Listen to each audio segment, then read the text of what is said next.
I found the journal the same day the police made it official.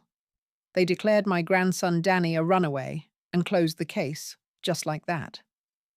My second husband, Carl, who's also the town councilman and a very respected man, gave my shoulder a pat and told me I needed to be strong. The hypocrisy of that touch made my skin crawl, even before I knew the whole truth. I waited, just sitting there in the quiet living room, until I heard his car pull away for his afternoon rounds. Then I went straight back into Danny's room. The official search had been a joke, a surface-level look.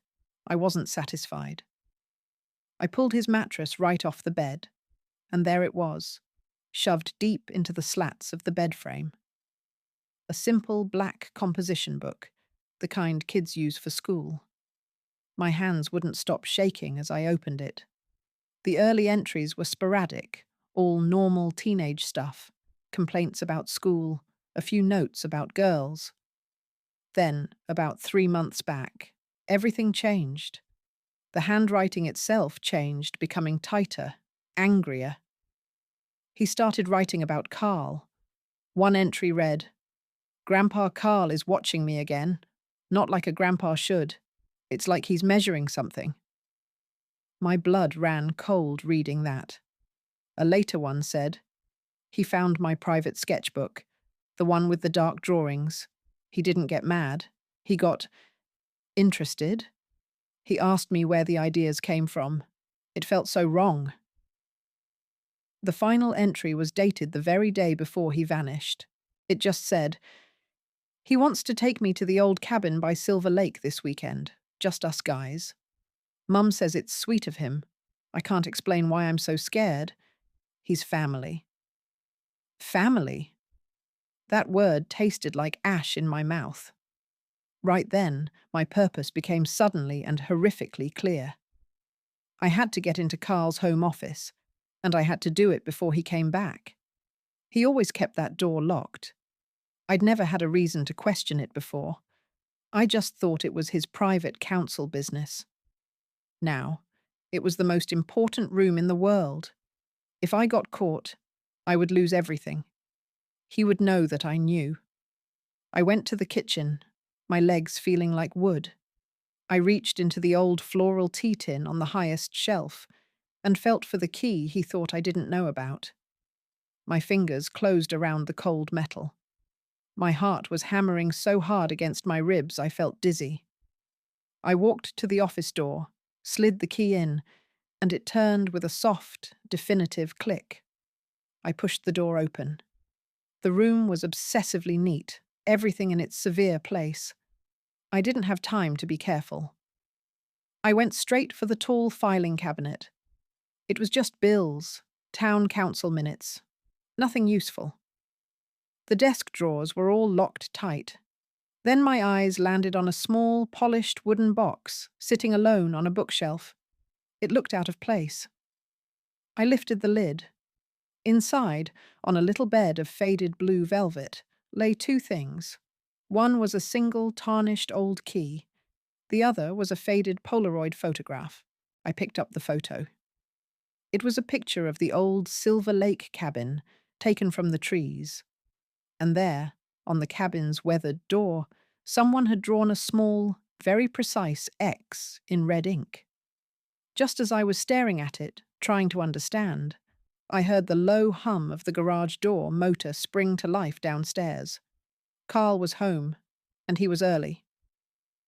I shoved the Polaroid deep into my apron pocket and closed the box lid just as I heard the kitchen door swing open. "Martha, you upstairs?" Carl's voice echoed up, sounding friendly and normal, the way it always had. The sound of it now made my stomach clench into a hard, cold knot. I moved fast, slipping out of the office and relocking the door with fumbling fingers. I was already standing by the hallway window, trying to look casual, when his heavy footsteps reached the top of the stairs. "There you are," he said, smiling that smile of his.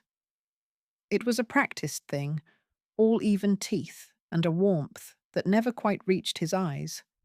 I could see that so clearly now. Just finished checking the gutters. Looks like we're in for more rain tonight. He took a step closer, studying my face. You look pale, dear. Still thinking about Danny? Hearing him say Danny's name so casually felt like a calculated blow straight to my chest. He was testing me, watching for a crack. It's hard not to, I said, turning my face back toward the window so he wouldn't see my eyes.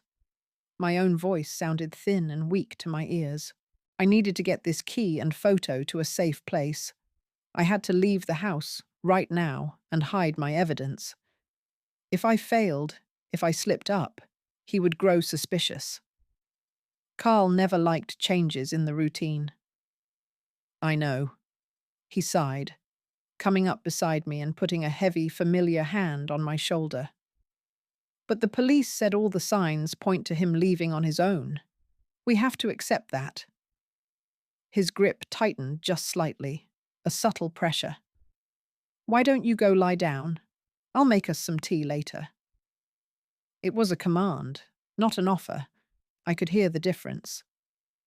I think I'll take a walk instead, I said, forcing myself to move away from his touch. I need to clear my head. His eyes narrowed just a fraction. A walk? In this weather? It's damp and cold, Martha. You'll catch a chill. His concern felt like an immediate and very gentle cage being built around me. The fresh air will do me good, I insisted, my heart hammering as I headed for the stairs. I could feel the weight of his gaze on my back. Downstairs, I went to the front hall closet, pretending to look for a scarf. With my body blocking the view, I slipped the cold key and the photograph from my apron into the inner pocket of my old, faithful wool coat. I put the coat on, the familiar weight a small comfort. When I turned around, he was standing at the foot of the stairs, just watching me. Don't be long, he said, that smile still fixed in place. You know I worry about you being out alone these days. The threat was velvet-wrapped, but I heard it perfectly. He was telling me he was watching. I just nodded, not trusting my voice, and stepped out into the gloomy, grey afternoon. I walked 2 full blocks to our small public library, the damp seeping through my coat. Inside, I went straight to the quiet genealogy section in the back. I bent down, pulled a heavy, dusty atlas from the very bottom shelf, and slipped the key and the folded Polaroid between its thick pages. I slid the book right back into its spot. As I straightened up and turned to leave, my blood ran cold. Through the library's big front windows, I saw a familiar dark sedan slow to a crawl as it passed by on the wet street. He was having me followed. The realization was a cold spike that made my blood run cold. My safe place, the library, wasn't safe at all. I knew then that I needed a weapon, not just evidence. So I left the library and walked to Franklin's Hardware, which was 3 streets over. I made sure to window shop along the way, acting casual. I could see that sedan idling at a bus stop half a block back, just watching me. Inside the store, I bought a box of heavy-duty trash bags, a roll of duct tape, and a small hatchet that I told the clerk was for kindling. The clerk was a young boy, about Danny's age, and he didn't even blink. The ordinariness of buying those things felt so surreal, it was almost funny. I walked home, and the weight of the hatchet in my shopping bag felt both comforting and sickening. It was a heavy reminder of what I might have to do. Carl's car was already in the driveway when I got there. He was in the living room, reading the newspaper like usual. "Good walk?" he asked without even looking up from his paper. "Fine," I said, and I hurried into the kitchen. I put the bags under the sink where he wouldn't see them. I had to act normal, to make him believe his control was still working, that I was just a grieving, confused old woman. The effort of it meant I was swallowing my rage with every single breath. I started preparing dinner, and the rhythmic chop of the kitchen knife against the celery kept time with my frantic thoughts. He wandered into the kitchen as I was sautéing onions. "Smells good," he said, leaning against the counter. He was standing too close, as always. "You know, I was thinking, that cabin by Silver Lake. I haven't been up there in months. The town's talking about selling the land, I hear. Maybe I'll take a drive up this weekend, check on it. For old time's sake." He was baiting me, I could feel it. He was watching for any reaction from me. I kept my eyes glued to the frying pan. "That's a long drive for a rundown shack," I said, trying to sound indifferent. "It holds memories," he said, and his voice got all low and serious. "All sorts of memories." Then he reached past me for a glass, and his arm brushed against mine. I froze, right in place. "You're tense, Martha. You need to relax. Maybe after dinner we can sit and really talk about Danny. Get it all out in the open." I knew it was a trap. A confession session where he'd guide the narrative, reinforce the runaway theory, and watch my face for any cracks. "Maybe," I said, as noncommittally as I could. Just then, the phone rang, shattering the tense moment. He answered it in the hall. I caught snippets like council meeting and emergency session. He hung up and came back, his face wearing a mask of fake regret. "I'm sorry, dear. I have to go down to town hall. Some nonsense about the zoning vote. Don't wait up." He kissed my cheek. His lips were dry and cold, like always. The moment the door closed behind him, I dropped the spatula. He'd given me a window, a short, precious window of time. I ran upstairs, not to Danny's room, but to ours, to his side of the closet. I started with the shoeboxes, my hands trembling. I went through the old shoeboxes one by one, but they only held dusty receipts and years of tax documents. Nothing useful. My back ached from kneeling on the closet floor. I got up and checked the deep pockets of his winter coats, then felt along the high shelf. My fingers brushed something hard and plastic, tucked way back behind the crown molding. My heart gave a little jump. I had to stand on my toes to pull it down. It was a cheap, prepaid cell phone, the kind you buy with cash at a drugstore. No contract. No name. It was powered off. With a trembling thumb, I pressed the button. The screen lit up, demanding a PIN. Just 4 digits. I tried his birthday first, then our wedding anniversary, then his old councilman ID number. Nothing worked. Each failed attempt felt like a door slamming shut. Frustration really started to claw at me then. Time was slipping away, and this phone was a direct line to whatever my husband needed to hide. My plan shifted right there in the dim closet. I didn't need to open it now. I needed to make it useless to him and see how he reacted. That would tell me everything. I took the phone to the bathroom, my hands steady now with purpose. I filled the sink with cold water, and without letting myself think too much, dropped it in. I watched the little screen flicker with a final blue light and then go dark forever.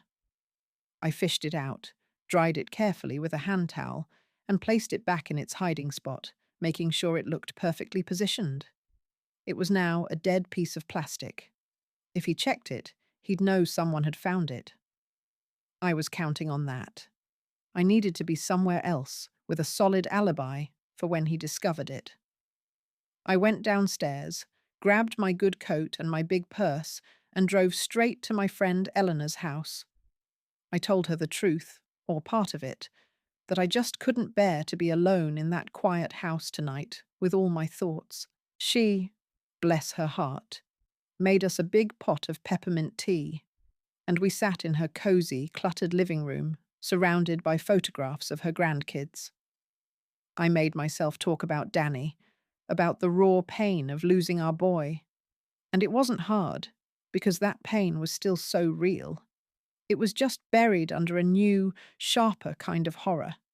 Eleanor held my hand, her sympathy a genuine warmth that made me feel a pang of guilt for using her this way.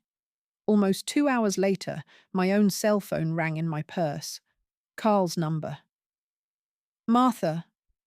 His voice was calm, too perfectly calm. Eleanor just called me. She was worried you were so upset. I'm home now. Where are you? I'm right here at Eleanor's, I said, meeting my friend's concerned gaze from across the coffee table. I just needed a friend tonight. Of course, he said, smooth as silk. There was a long, heavy pause on the line. I heard a faint, rhythmic clicking sound in the background, like a pen being tapped over and over on his desk. Well, I'm here when you're ready to come home. Take all the time you need. Then he just hung up. That call was a warning shot across my bow. He knew I'd left the house. He'd likely already checked his closet. The dead phone would be a silent alarm screaming in that empty space. I'd shown my hand, maybe too soon. Now all I could do was wait for his move. Eleanor insisted I stay the night. I slept fitfully on her couch, the hatchet from the hardware store now under the driver's seat of my car. At dawn, I drove home. The house was silent. Carl's car was gone. A note on the kitchen counter, written in his precise script. Had to leave early for a meeting in the city. Back late. Leftovers in the fridge. Love, Carl. The word love was underlined. It was a reprieve, but a strained one. He was out there, doing something. I needed to know what. I was desperate to find a connection to the cabin, something I could take to the police that couldn't be ignored. To do that, I had to venture into the digital world he controlled. Carl handled all our bills, our computer. I went to the library again, early, using a public computer. I searched for property records for Silver Lake. The cabin and the 10 acres around it were owned by a numbered LLC. I wrote the number down. I searched the LLC. Its registered agent was a law firm in the city. I called them, posing as a confused relative trying to understand a property inheritance. The young associate who took my call was helpful until I gave him the LLC number. His tone changed. I'm sorry, Ma'am.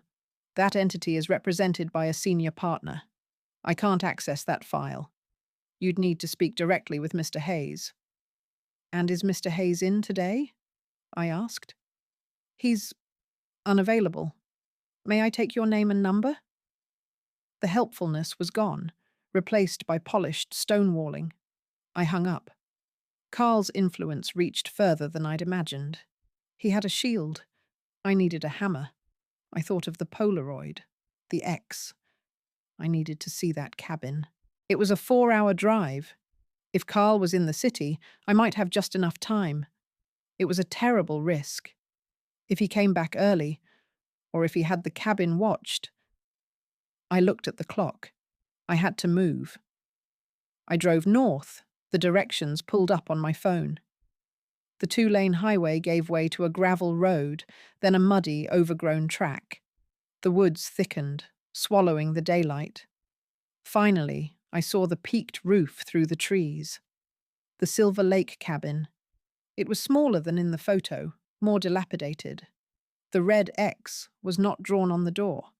It was painted on it, faded but unmistakable. I parked behind a thicket, my heart pounding in my ears. I took the hatchet from under the seat. I approached the cabin, my boots sinking into the soft earth. The front door was padlocked, a new, heavy padlock. I walked around to the back. A single window was boarded up with fresh plywood. The nails were bright, not rusted. Someone had been here recently. I raised the hatchet to the plywood's edge. A twig snapped behind me in the deep woods. I wasn't alone. I froze. The hatchet halfway to the plywood. The sound had come from the dense tree line about 20 yards to my left. I lowered the tool slowly, my grip tightening.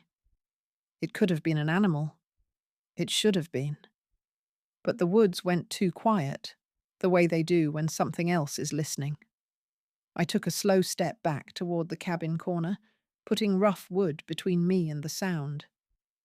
My breathing sounded ragged in the stillness. I peered around. Nothing moved. The undergrowth was a thick, shadowy wall.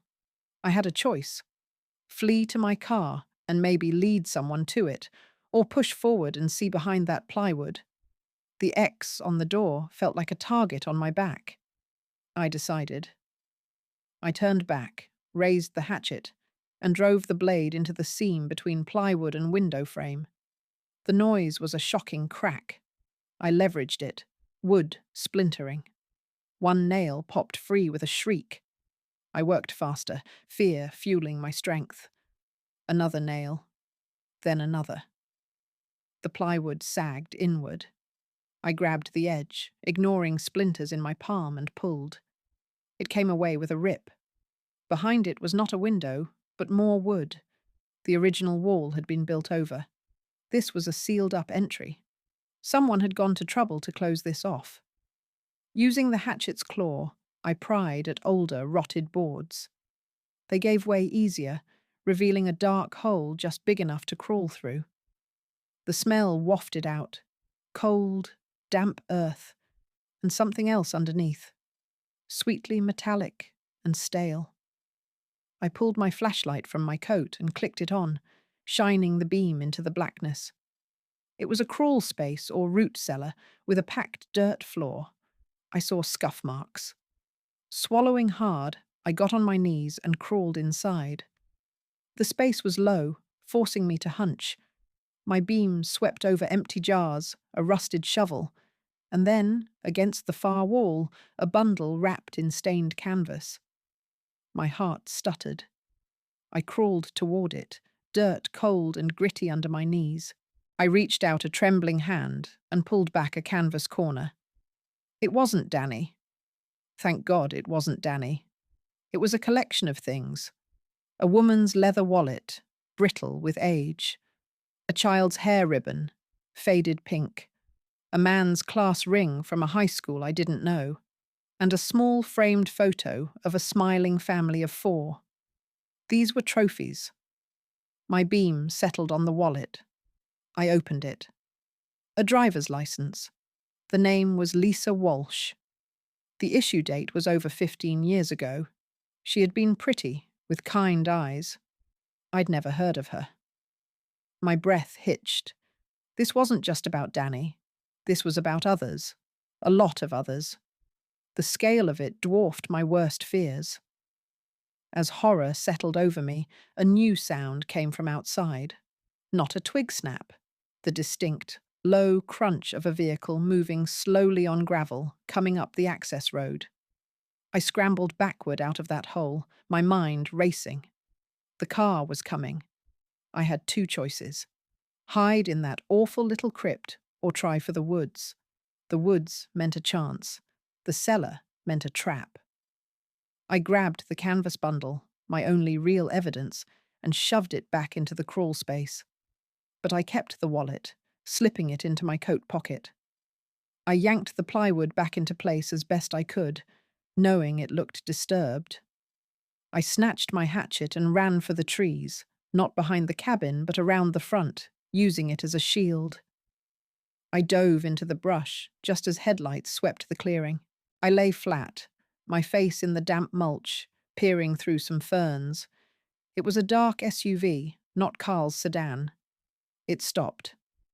A man got out. He was younger and bigger than Carl, wearing jeans and a work jacket. He stood by his vehicle, looked at the cabin, then stared right toward my hiding spot. My blood turned to ice. After a long moment, he reached into his SUV and pulled out a big lock cutter. He walked to the front door, snipped the padlock with one crunch, and went inside. This changed everything. This man worked for Carl. He was here to clean up or check on something. My finding the crawl space might have triggered it. I had to get back to my car. It was hidden down the access road, but if he drove out, he'd pass it. I had to move first. Staying low, I crawled parallel to the road, back the way I'd come. Every rustle of leaves sounded loud. I could hear him moving inside, heavy footsteps on the floorboards. It felt like forever before I could cut through thicker woods to circle back to my car. I got up and ran, branches whipping my face. I reached the thicket where I'd parked. My car was still there, unseen. I fumbled for my keys, slid inside, and crouched low. I didn't start the engine. I waited. 10 minutes later, the SUV came back down the road. It didn't slow. It drove past my spot and headed for the highway. He hadn't found my car, but he'd been inside. I had to know what he'd done. I gave it 5 more minutes, then started the car and carefully went back to the cabin. The front door was slightly ajar, the ruined padlock on the ground. I approached, hatchet in hand, and pushed the door open with my foot.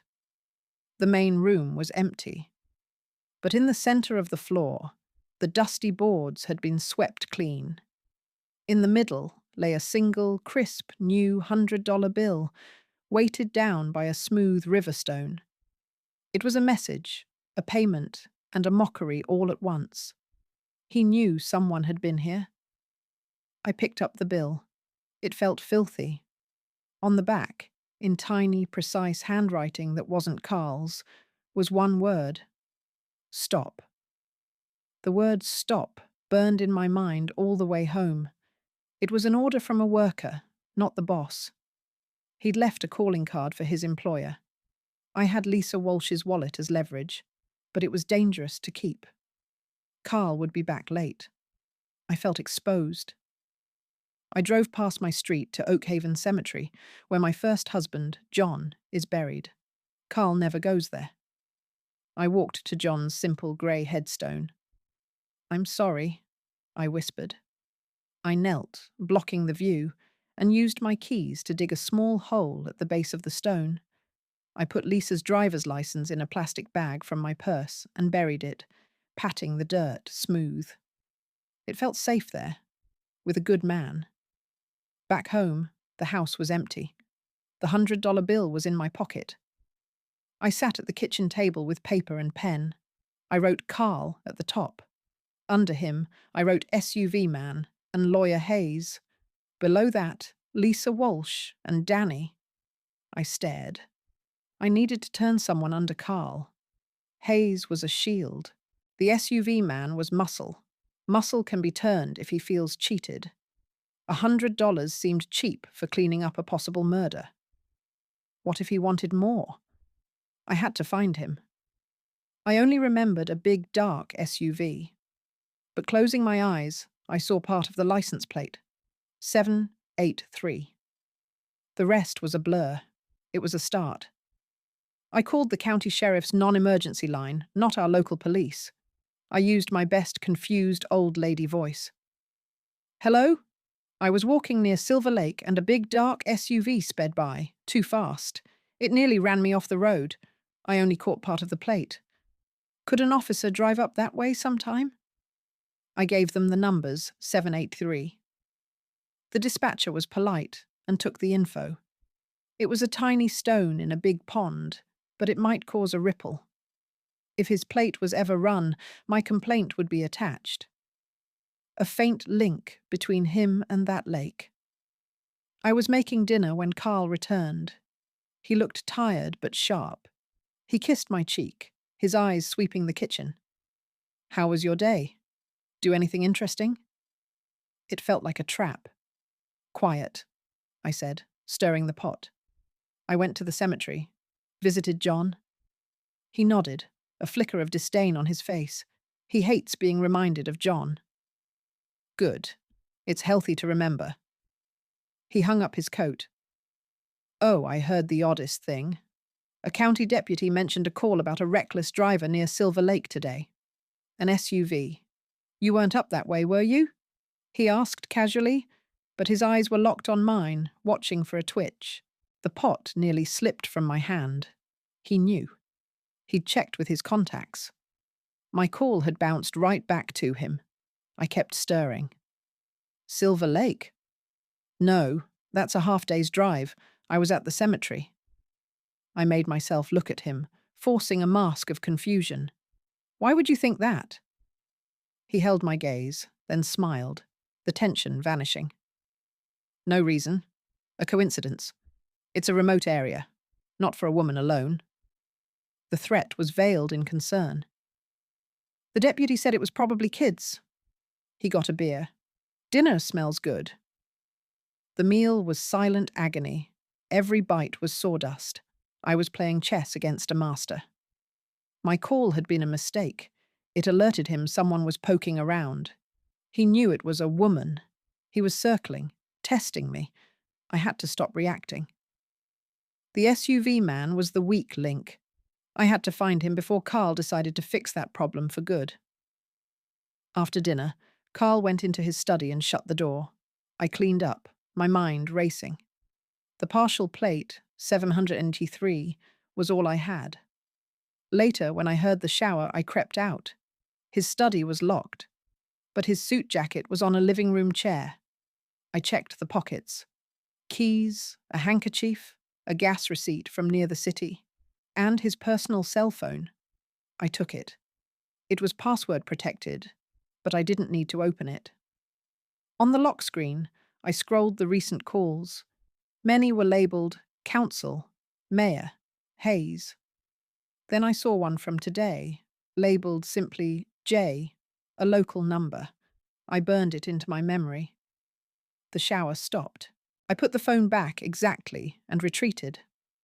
Next morning, Carl left. I dialed J from my phone. A rough male voice answered. Yeah? My mouth went dry. It was him. I said nothing. Hello? He said, impatient. I stayed silent, listening. Look, if this is about the job, it's done. The place is clean. The extra wasn't necessary. A pause. Carl? That you messing with me? I hung up. My hands trembled. The place is clean? He'd cleaned the cabin. The extra, the $100 bill? He thought it was Carl, questioning his work. This Jay was on shaky ground with my husband. This was my crack. But I'd just alerted him his number was compromised. I had to move now. I had to turn him. To do that, I needed to offer him something Carl wouldn't. Safety. I had to do it in person. I knew it was risky. I took the hatchet, put it on my passenger seat, and drove to the gas station from Carl's receipt. It was a busy truck stop. I parked at the far end, near the diesel pumps, and dialed J again. He answered right away, his voice a low growl. Talk.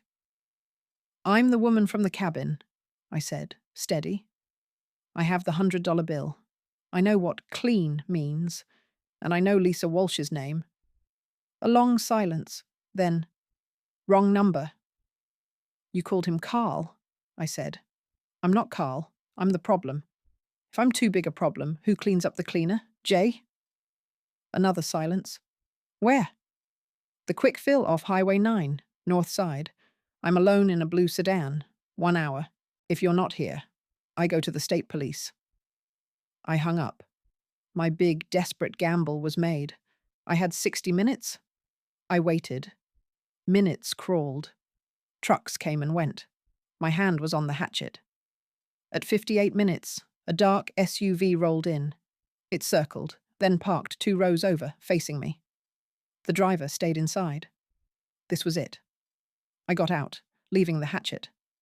I walked to his window. It slid down halfway.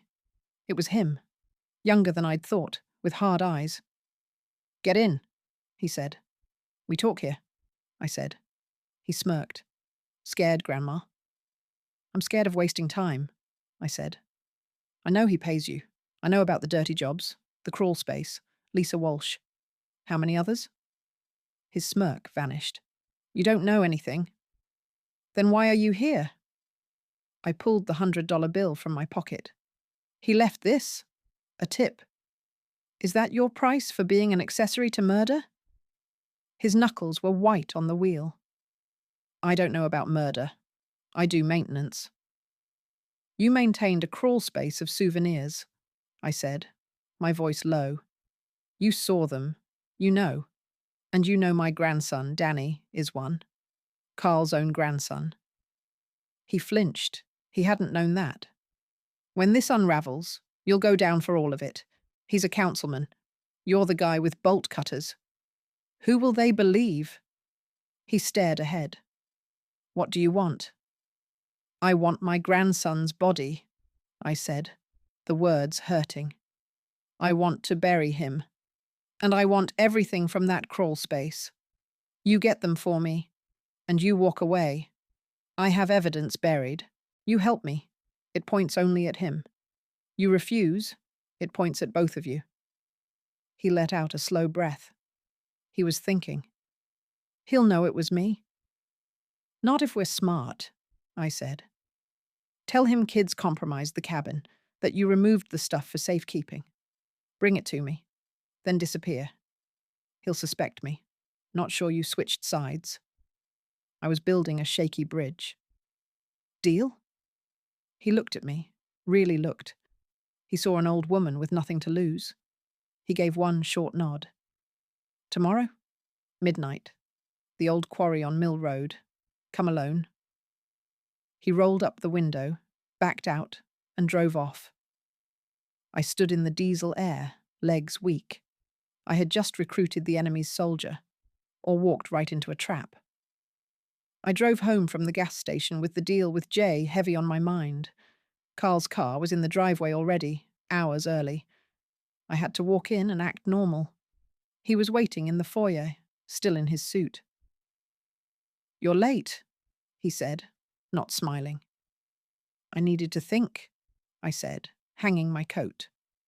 The $100 bill burned in my pocket. Think about what? He stepped closer.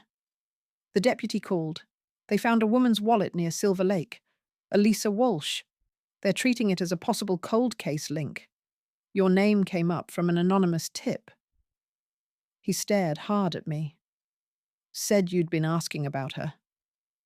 I froze. I'd only said that name to Jay.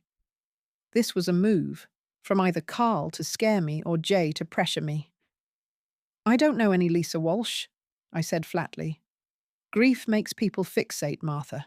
He put a firm hand on my shoulder. I've made an appointment for you with Dr. Bryson. Tomorrow. For your own good. A psychiatrist. A classic move to have me declared unstable and locked away. I knew then I had to survive the next hours, get to the quarry, and secure the evidence before he could stop me. Everything was on the line. I nodded, feigning resignation. If you think it's best. I do. He released me with his public smile. I have a late council call. Don't wait up. He went to his study and locked the door. I went to the kitchen, steady from fury. I had 8 hours until midnight. I needed a way to record what happened. In a junk drawer, I found John's old voice-activated recorder. It still worked. I hid it in my sweater cuff. Then I waited, listening to Carl's muffled voice through the door. When the house was quiet, I slipped out. The hatchet was under my car seat. I drove to the library first. I used their computer to search for Lisa Walsh missing person. An article from 15 years ago appeared. Local woman vanishes, foul play suspected. Her photo smiled back. She was a waitress, a mother of 2. The case went cold. I printed it, hands shaking. Carl had been a rising councilman then, chair of public safety. He had access. This was his pattern. I drove to the quarry early to look around. It was a gouge in the earth, fenced with warning signs. I parked behind an old machinery shed. I watched for an hour. No other cars. At 11:30, my phone buzzed. A text from Jay. Here, where are you? I didn't reply. I got out, Recorder on, hatchet in my coat. I moved quietly through the scrub. I saw Jay's SUV. He stood beside it, a duffel bag at his feet. He was alone.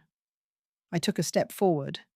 Then, from the other side of the quarry, headlights flared on, lighting us both up.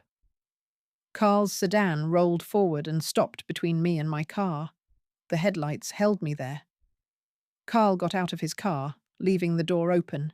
He only looked at me. "Martha," he called. His voice echoed in the quarry. "Following a hunch?" He walked toward me, calm as could be.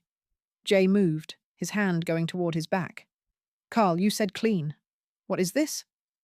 "A change," Carl said, still coming. "My wife got involved. I need to know what she knows." He stopped close. "The wallet was a nice touch, Jay, but bringing her here was sloppy." So Carl planted the wallet tip to scare me. Jay worked for him, but now Carl was ruining things. I had to get that bag and get away. I held the hatchet under my coat tighter. "I know everything, Carl. About Lisa Walsh, Danny, the crawl space." Carl kept smiling. "Do you? Or just pieces?" "Sad guesses." He stepped closer. "Jay, give me the bag." Jay hesitated. "The deal was with her. She promised I could walk away." "And you believed that?" Carl laughed, but it was cold. "I pay you. The bag. Now." Jay bent slowly, grabbed the duffel. He didn't hand it to Carl. He threw it toward me. It landed at my feet. "Take it," Jay said. "I'm done." He turned for his SUV. "No," Carl said. He pulled a small pistol from his coat. It was quiet out there. "You're both done, but only one way." He pointed it at Jay. "You messed up. You talked? You're a problem." Then he swung the gun to me. "And you? You're a sad story. A grandmother who confronted a bad man and got killed." Jay froze, hands up. "Carl, we can fix this." I thought fast. The recorder in my sleeve was running. I had evidence, but I had to live. I knelt down, slow, like I'd given up. My hand found the duffel strap. It was heavy. "Carl, please," I said, making my voice shake. "For Danny?" "Danny was too curious," Carl said, stepping closer. "Like you." He was just feet away now, the gun steady. "Put the bag down." I stood, holding the bag in front of me like a shield. "What's in here? Proof?" "Everything that mattered," he said. His eyes flicked to Jay, who was edging toward his car. Carl swung the gun back toward him. "Don't move." That was my chance. I swung the heavy duffel with all my might, not at Carl, but at his gun hand. It hit with a solid thump. The pistol flew into the dark. Carl stumbled back, shouting. "Run!" Jay yelled, jumping into his SUV. The engine roared. I didn't run for my car. Carl was in the way. I turned and sprinted into the deeper dark of the quarry, dragging the duffel, the hatchet still in my coat. Behind me, I heard Carl scrambling for his gun. Then came one sharp gunshot. The gunshot echoed, but I felt no pain. I looked back. Carl was standing, aiming his pistol at Jay's fleeing SUV. He'd shot at Jay, not me. The SUV's taillights swerved and vanished. Carl turned toward the quarry, toward me. I was trapped with a man who had nothing left to lose. I ran deeper into the shadows, toward a gap in the chain-link fence. The duffel bag was heavy, but I couldn't leave it. I squeezed through, tearing my coat. Thick woods were on the other side. I kept moving, breath ragged. After a few minutes, I stopped behind a large oak to listen. I heard Carl's faint, furious voice on his phone. "He's gone. She's in the quarry woods. Find him. I'll handle her." He was calling for backup. I had to find a road.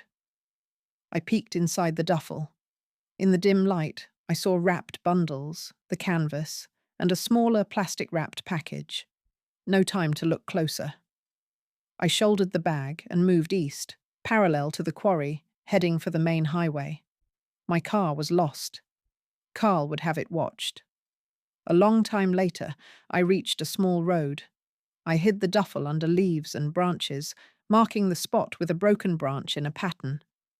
Then I walked along the road's edge, staying in the trees. Cars passed, but I didn't stop them. Carl would have people looking. I needed to get to Eleanor's, but that was too obvious. I walked to the all-night truck stop on Highway 9 instead. Crowded places felt safer. Dawn was breaking when I arrived, filthy and tired. I cleaned up in the restroom. The recorder was still in my cuff. I took it out and put it in my pocket. I found a payphone and called Eleanor. "It's Martha. I need a favor. Can you pick me up at the quick fill? My car broke down." I didn't let her ask questions. Soon, Eleanor's station wagon pulled in. She looked worried. "Martha, you look awful. What happened?" "I'll explain later," I said, getting in. "Just drive, please." She did. As we drove, I gave her a partial truth.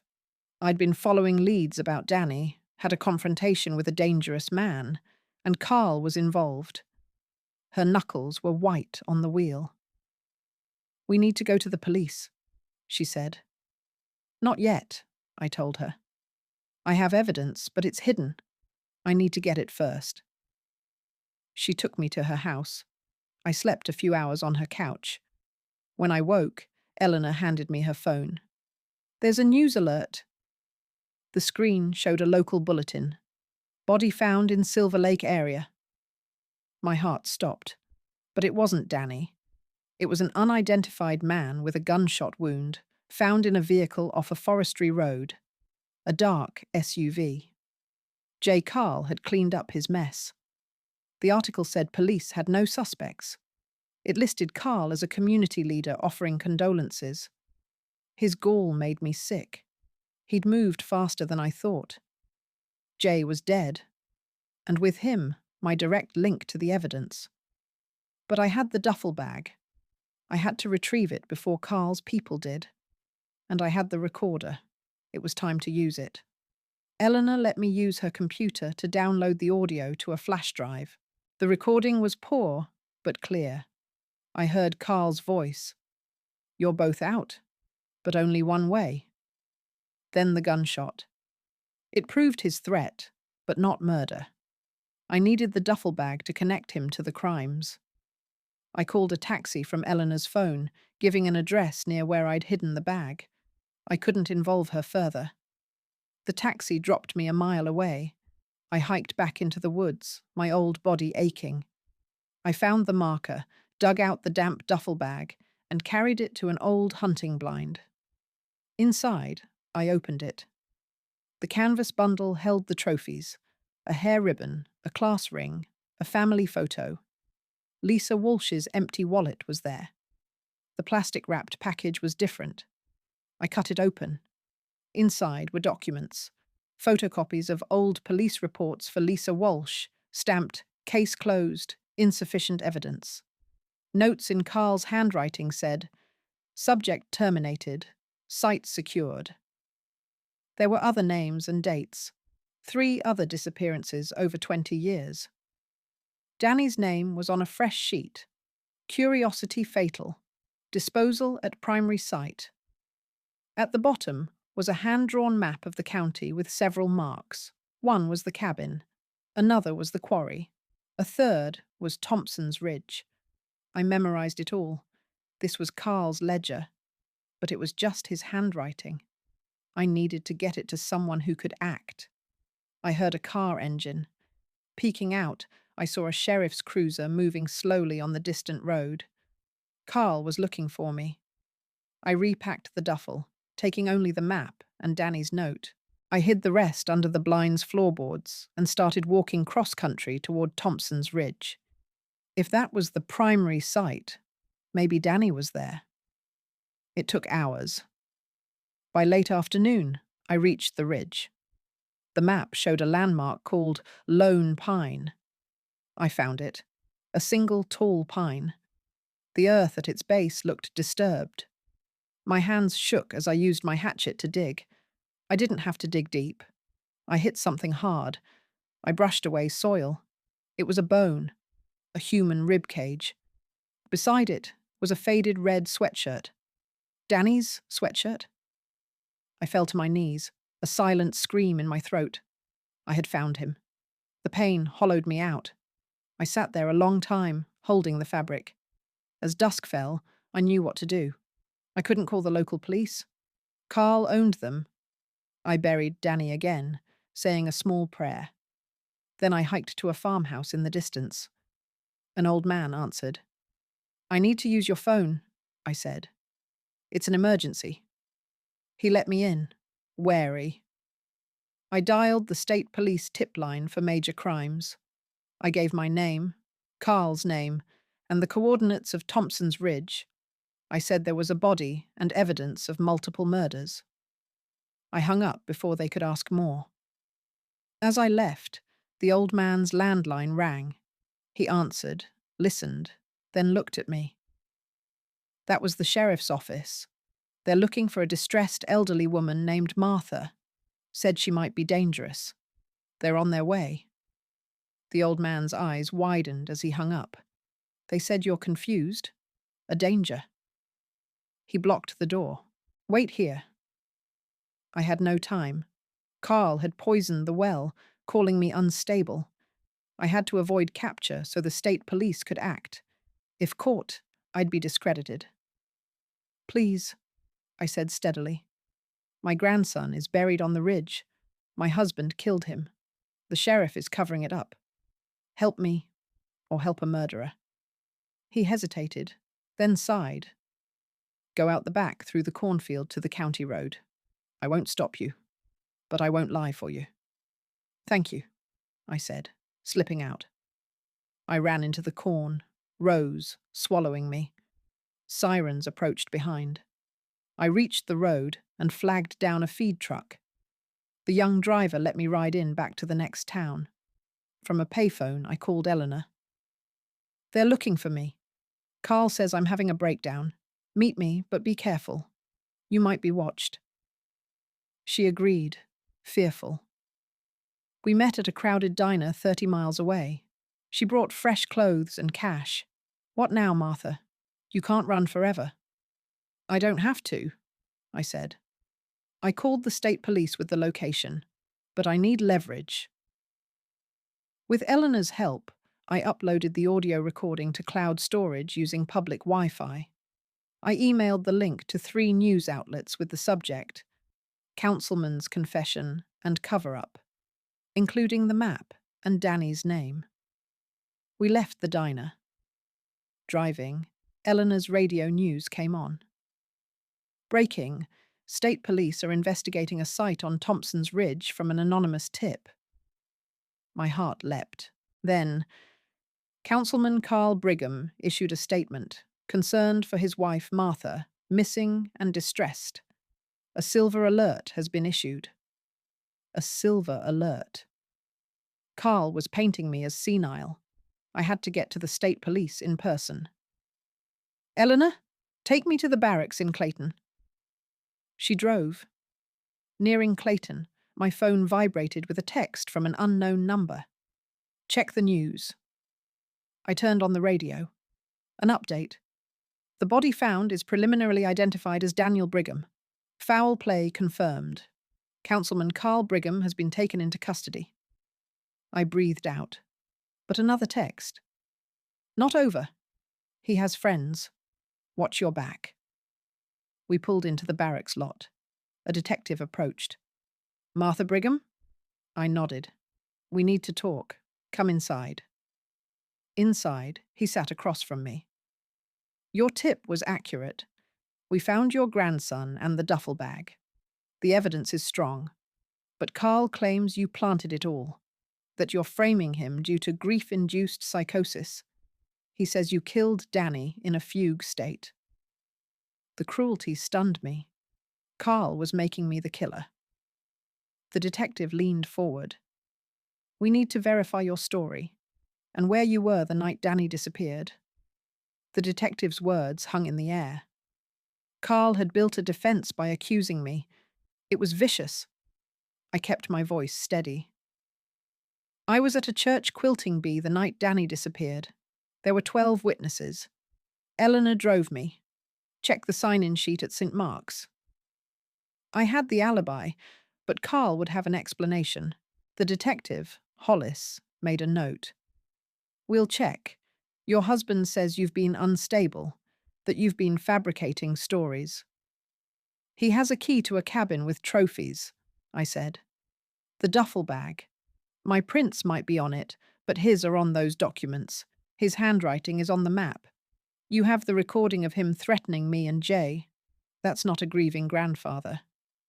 He claims the recording is edited, that Jay was a criminal you hired. Hollis leaned back. It's your word against a pillar of the community. He's lawyered up.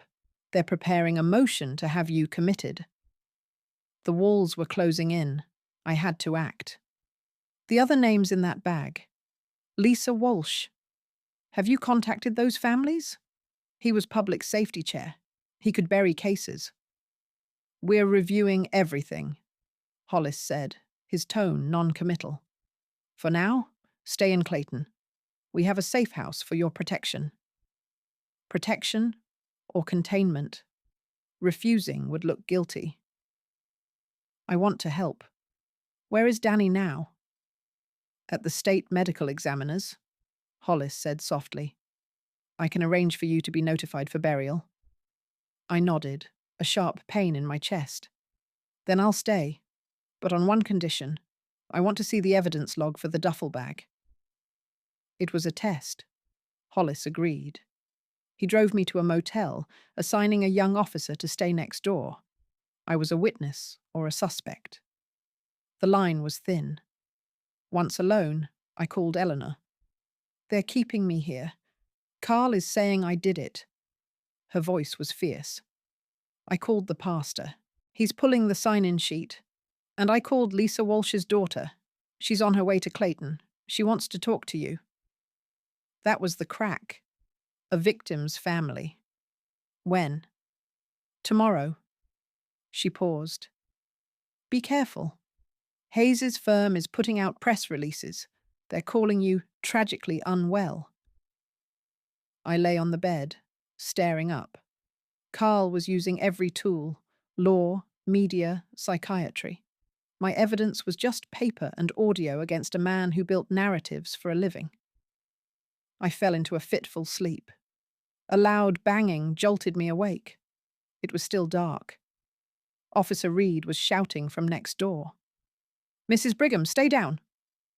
I heard a crash and running footsteps. I crept to the window. Outside, a figure was sprinting away. Officer Reed was on the ground, holding her head. Our connecting door was smashed open. Someone had tried to get to me. Officer Reed had a concussion but was okay. The deadbolt had held. Detective Hollis arrived, looking grim. He said they knew where to find me, which meant someone inside had talked. Carl's friends were in the department. I said I wasn't safe. Hollis agreed to move me. He said they'd expedited the evidence review. Then he told me they'd found a flash drive sewn into the duffel bag's lining. I was stunned. I hadn't found it. What's on it? I asked. It's encrypted. We're analyzing it now, he said. He asked why Carl would hide a drive in his own evidence if he was being framed. It was a good point. It was either Carl's trophy vault or Jay's insurance. Then Hollis said Lisa Walsh's daughter, Chloe, was here and wanted to meet me. We met in a small room at the barracks. Chloe had her mother's eyes. She said the police never tried to find her mum, claiming she'd run off. I told her I was sorry, and that my husband had taken her mother and my Danny too. She cried. Then she said her mother kept a diary. The last entry said she was meeting a city councilman named Carl Brigham about a petition. It was the first real link from a victim to Carl. Hollis sent someone with Chloe to get the diary. Later that afternoon, Hollis called me back. His face was pale. They'd broken the encryption on the drive. "It's video," he said. "Recordings.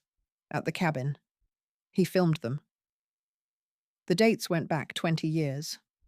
The last file was from the weekend Danny vanished. The room spun. "Danny? We haven't viewed it all, but the metadata confirms it," Hollis said softly. "He'll never walk free." It was a victory that felt like ash. My grandson's final moments were on that drive. I heard myself say, "I want to see Carl." Hollis didn't think it was wise, but I insisted. He arranged a monitored visit for the next morning. I didn't sleep. At 10, I was led to a visitation room. Carl sat behind glass in an orange jumpsuit. He looked older, but his eyes were the same. He picked up the phone. "Martha," he said smoothly, "I heard about the drive. A forgery, of course." "It's over, Carl." He gave a thin smile. "The legal process is long. I have resources. You have grief." He leaned closer. "But I'll make a deal. Drop the charges, recant. Say you were confused. I'll plead to mishandling remains for Danny. A few years in a nice facility. You can keep the house." "No." "Think," he whispered. "A trial will air everything. Danny's last moments. The world will see. Or you can let it go, and we both get a version of peace."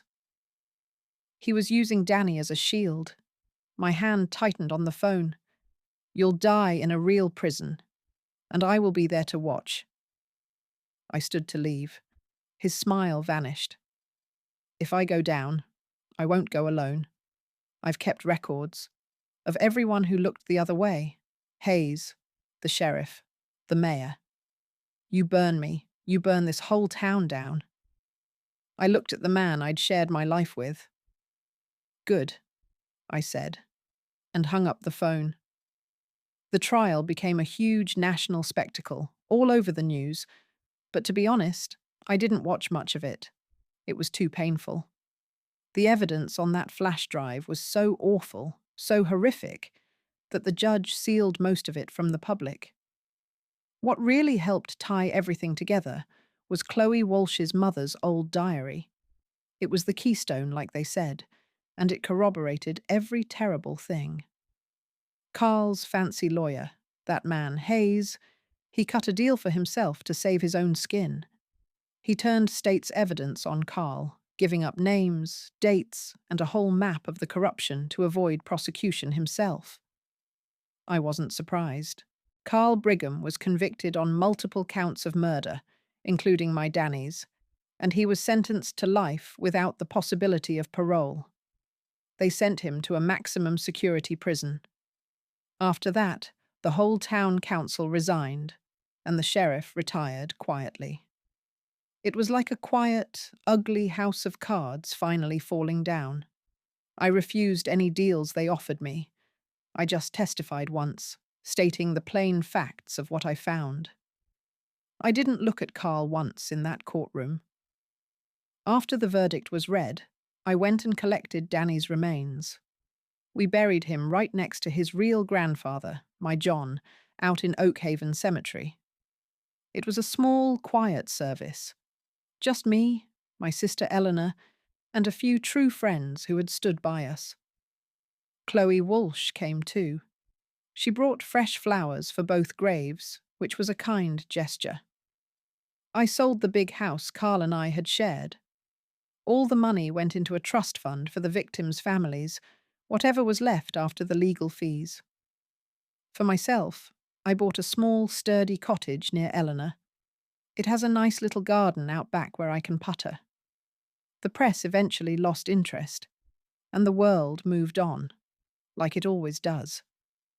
On a cool, crisp autumn morning, almost a full year later, I walked out to Oakhaven with 2 steaming cups of coffee.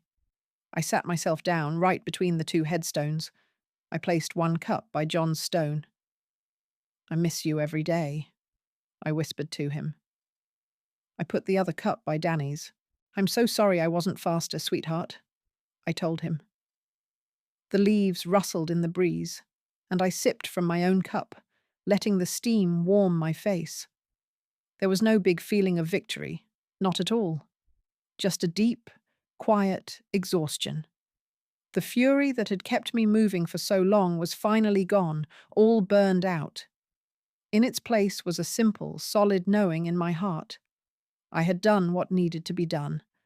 I uncovered the monster, not for revenge, but for the truth. So Danny and all the others could have a name for their killer and a proper place for their memory. I come here often now. I tend the plots, pulling weeds, sometimes leaving small, smooth stones I find. This is my quiet ritual. The past is a heavy stone I carry, but I have chosen where to set it down.